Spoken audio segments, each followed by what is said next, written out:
sangat terkesan dengan pidatonya Bapak Gubernur ya, amat sangat mencerah. Hadirnya UPG 45 NTT itu membantu masyarakat.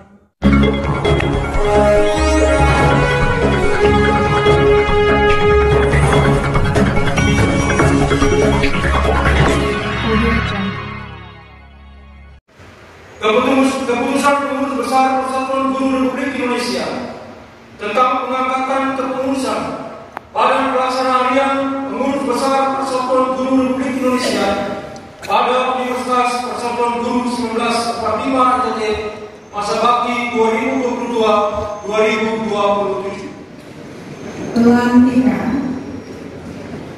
Ketua, Wakil Ketua, Sekretaris Bendahara dan Pelaksana Badan Pelaksana Harian Pengurus Besar Persatuan Guru Republik Indonesia sesuai dengan Surat Keputusan Pengurus Besar Persatuan Guru Republik Indonesia nomor 57/PB/22/2022 tahun 2022 tanggal 8 Juni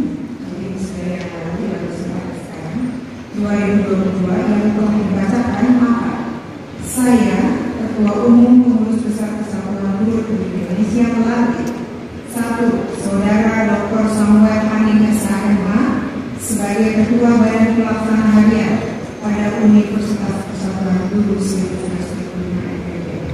Kedua, Saudara Simpson Lasi SHMH sebagai Wakil Ketua Badan Pelaksana Harian pada Universitas Persatuan Guru 1945 NTT. 3. Saudara Zumi Adam Mi STH MPD sebagai Sekretaris Badan Pelaksana Harian pada Universitas Persatuan Guru Indonesia. Saudara Megawati Wasti Selan SST sebagai Bendahara 1 Badan Pelaksana Harian pada Universitas Persatuan Guru 1945 NTT. Saudari Martina Degelengo SPD MFIS sebagai Bendahara 2 Badan Pelaksana Harian pada Universitas Persatuan Guru 1945 NTT. Semoga Tuhan Yang Maha Esa memberikan berkat dan rahmat kepada saudara-saudari dalam komunikasi. Kupang 2 Agustus 2022, Ketua Umum Pengurus Besar PGRI, Profesor Dr. Uni Fauzi MPD. Pengurus NPD, saksi-saksi yang pertama Profesor Dr. Uni Fauzi MPD, saksi 2 Dr. Agus Simon.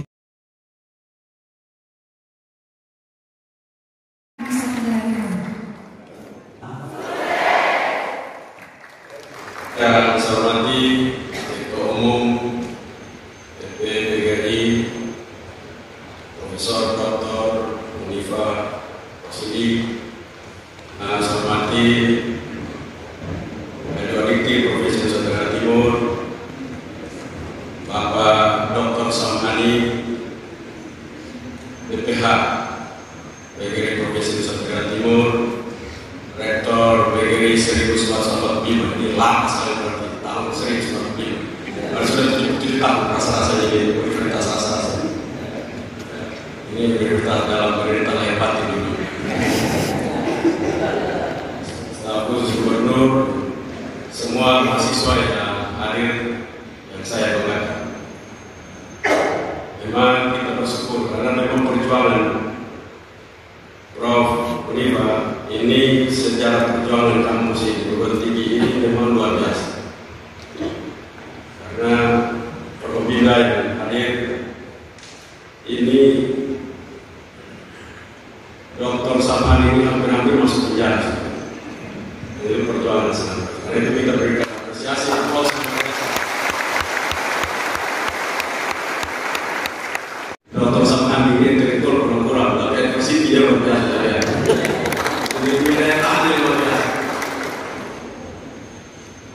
Saya gembira sekali untuk berada di tengah komunitas PGRI. Kenapa? Karena juga saya jebolan dari SMA PGRI.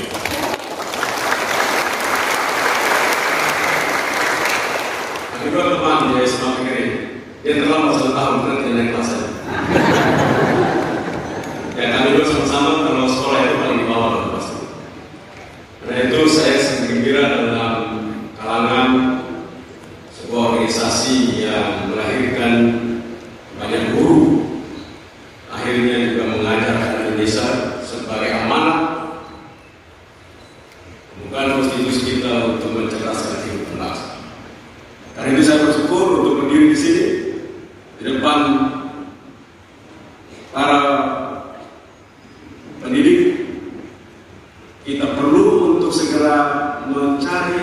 membuat desain model agar transfer knowledge dan karakter kepada setiap manusia itu dapat punya kualitas transfer dan pengetahuan yang baik. Dan ini catatan dari saya. Karena itu saya bilang Nusa Tenggara Timur itu bodoh bukan karena sekolah formalnya itu anak-anak ahli bodoh, cuma karena yang transfernya itu tidak. Lembaga pendidikan PGRI dengan Universitas PGRI 1945 ya, dia memperkenalkan cara-cara baru. Dunia sudah berubah. Dunia lagi tidak kenal orang dengan gelar doktor tapi tidak bisa kerja. Nama saya Dr. Victor sudah bisa kerja, tidak bisa. Saya hanya dokter, saya tanpa kerja. Nah itu gelap dari saya. Bawa sertifikat dokter, hasil tunjuk, tidak tahu apapun. Nah ini tidak bisa. Sekarang harus produknya jelas. Dokter perikanan, ikan apa yang sudah digali? Belum. Nah ini dokter kenang-kenangan. Belum dokter benar, masih kenang-kenangan. Karena dia tidak punya kemampuan. Jadi kreatif minority seorang dokter belum bisa kerja. Seorang dokter, seorang ilmuwan, dia harus mempunyai kreatif minority di masyarakat. Nah, itu saya tadi baca KKN, kuliah kerja nyata. Sebenarnya karena mudah-mudahan di PGRI dia yang adalah kuliah di kerja di lapangan bukan nyata, tidak nyata juga karena dia lulus di BIU juga. Kuliah kerja nyata artinya dia mengerjakan pengetahuannya secara nyata, menurunkan yang abstrak menjadi konkret. Itu kerja yang ilmu dan menjadi nyata. Bukan seperti kerja di desa lalu kuliah kerja nyata. Itu pilih dulu nongkrong-nongkrong, makan motor-motor, pulang kembali lulus. Nah itulah. Tapi kalau kuliah kerja nyata, maka transfer knowledge yang sudah dia buat di dalam konkret dan dia lihat apa yang saya pelajari dapat dikerjakan dan dapat dinikmati oleh saya dan orang lain. Itu ilmu pengetahuan. Jadi seharusnya begitu. Dunia pengetahuan begitu maju. Kita tidak boleh mengikuti zaman dulu. Tamat dari dokteran, dari sarjana apa, lalu melamar, lalu mereka dokteran gajinya mulai sekarang ketiga. Nah, ini kan pola-pola lama yang tidak boleh lagi. Sekarang kita utama apa yang bisa kita kreatif minority kita lakukan.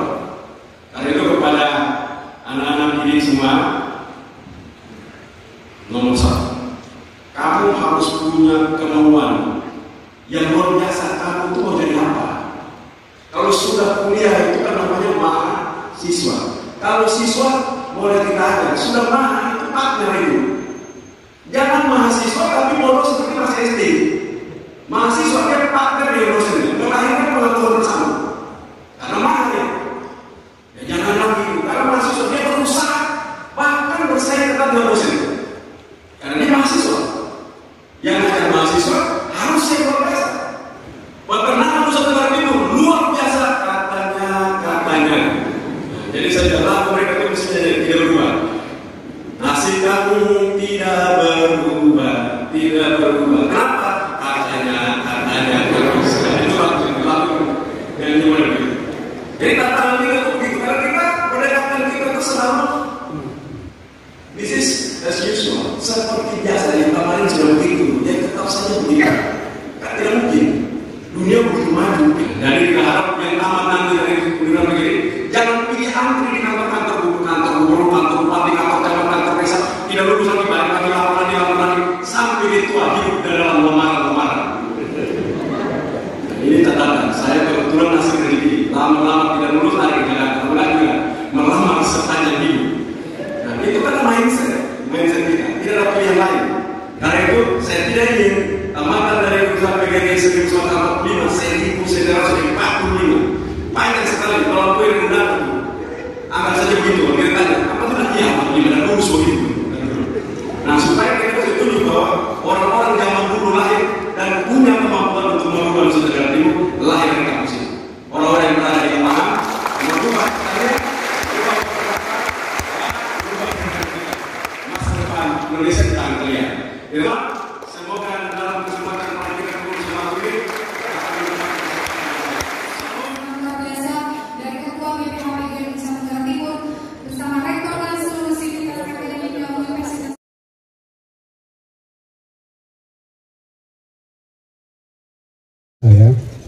Tadi kan Pak Gubernur mendorong kampus untuk membuka ilmu baru seperti EBT kepada siswa dan mahasiswa. Apa tanggapan dari PGRI Pusat? Tadi saya sangat terkesan dengan pidatonya Bapak Gubernur ya, amat sangat mencerah. Bagi kita memang harus terus-menerus mencari prodi-prodi yang memang memberikan satu tantangan sendiri di masa yang akan datang. Jadi energi baru dan terbarukan adalah sebuah proses kreatif yang harus dikembangkan di kampus-kampus. Dan NTT ini kan sebuah surga sebenarnya, surga yang belum banyak terjamah, ya kan? Melihat anginnya, tadi kan cerita matahari dan sebenarnya potensi lautnya yang luar biasa, yang sebenarnya bisa memberikan kesejahteraan dan ruang kreativitas budayanya. Jadi kalau saya ingat NTT zaman dahulu, ingatnya suaranya yang sangat indah dan sportnya yang sangat bagus. Tetapi makin kesini di dunia orang mengenal bagaimana seninya, karya mahakarya seni orang-orang NTT itu, saya kira juga perlu untuk mungkin didaftarkan di UNESCO. Potensi-potensi lainnya. Jadi kampus harus mendekatkan dengan kebutuhan real di masa yang akan. Dan saya membayangkan bahwa NTT bukan daerah yang kering. NTT itu daerah surga yang belum terjamah banyak, belum luas tereksplorasi. Kalau itu di kampus melakukan riset untuk pengembangan, seperti yang tadi Pak Gubernur katakan, energi baru terbarukan, bagaimana pengembangan lobster, entrepreneurship yang kuat dari para anak-anak kita sehingga tidak bergantung kepada ya kalau nggak jadi PNS rasanya nggak marem gitu ya, orang Jawa bilang nggak oke gitu. Padahal ya kita semakin kesini semakin tahu bahwa kesempatan menjadi PNS itu makin sedikit, tetapi pengembangan diri itu makin luas. Apalagi kalau dulu marketing itu mahal karena harus masuk dalam distribusi. Sekarang semuanya dipotong dengan teknologi. Ya kan, mau high tech, mau high touch, mau high tech terutama yang melihat berbagai karya-karya anak-anak bangsa itu. Nah, kampus harus menumbuhkan. Jadi kampus ini Universitas Persatuan Guru kita dorong untuk membuat center of excellence. Jadi pusat-pusatnya ya para dosennya, mahasiswa untuk berkreativitas, dan mungkin kita nanti lapor sehingga tadi kan infrastruktur tertentunya, regulasinya disiapkan oleh pemerintah daerah, karya-karya nyatanya disiapkan di kampus. So pidato ya, itu sangat enlightening, sangat mencerahkan. Ini mewujudkan salah satu tujuan dari PGRI, yaitu memajukan pendidikan nasional. Pada masa itu adalah bagaimana kita memberantas buta huruf. Pendirian kampus itu adalah dedikasi PGRI untuk pembangunan masa depan bangsa dalam hal ini. Tiba-tiba ya nggak tahu bagaimana ceritanya, berdarah-darah, dan saya harus mengembalikan ini semua. Sebenarnya bukan saya sendiri loh yang berjuang. Beliau semua ini adalah pejuang-pejuang. Ya, di dalam berjuang itu ada kadang-kadang terantuk besi, terantuk tantangan yang luar biasa. Tetapi yang paling penting adalah spirit yang tidak boleh menyerah. Pemerintah Republik Indonesia, mulai Bapak Presiden, Bapak Menteri, Dirjen Dikti, semuanya mendukung bahwa sejarah harus dikembalikan. Jas merah jangan rusakkan.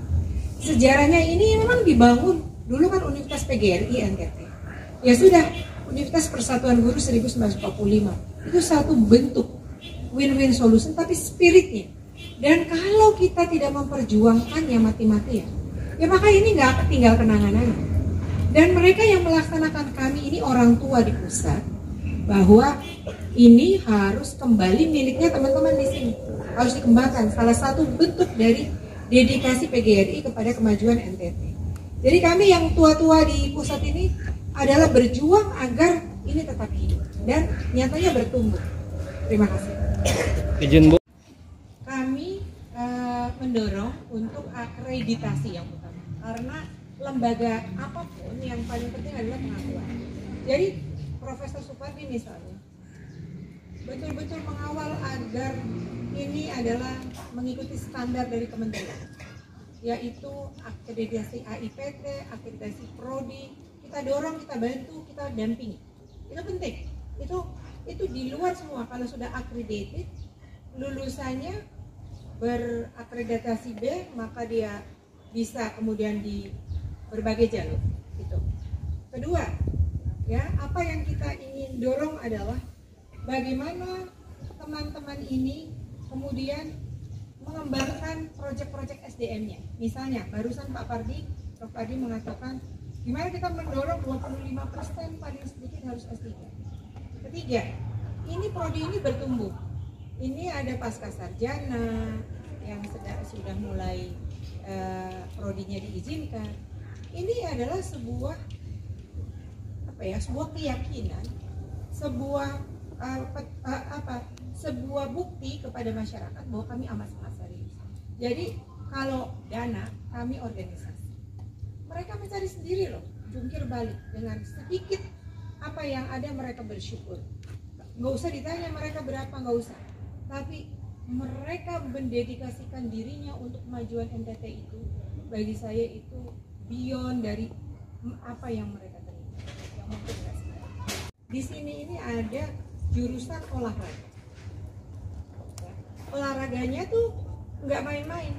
Mereka dikirim dalam prestasi-prestasi nasional. Bisa PON, bisa internasional, kemarin sih.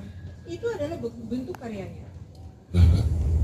Lalu saya mau pertanyaan bahwa kelebihan UPG 45 dengan kampus yang lain.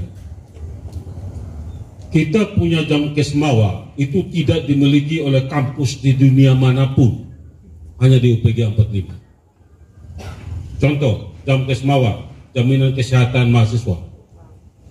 Itu kalau mereka sakit, itu biaya seluruhnya kami yang tanggung. Kami bukan saja membina mereka, anak-anak itu, kami mempergunakan mereka sebagai bapak dan anak, sebagai orang tua. Apalagi mereka itu kadang-kadang ada keluhan dari orang tua.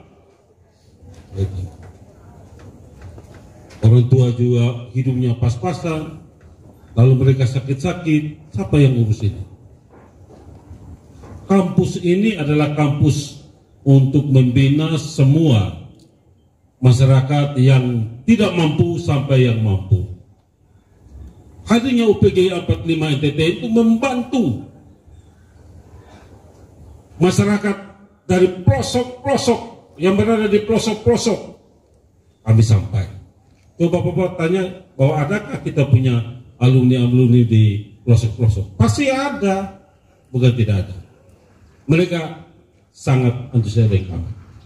Oleh karena itu orang bicara kelebihan, tidak ada kampus lain punya kelebihan seperti program UPG 45 itu Jamkesmawa, jaminan kesehatan mahasiswa dan wafat mahasiswa.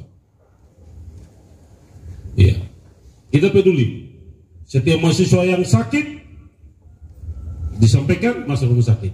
Cari dokter yang bagus, bukan langsung terkapar di bangsa itu, tidak, langsung masuk ke kelas dan dirawat oleh dokter yang bagus. Kita minta yang bagus, bukan sekadar perawat, tidak dokter.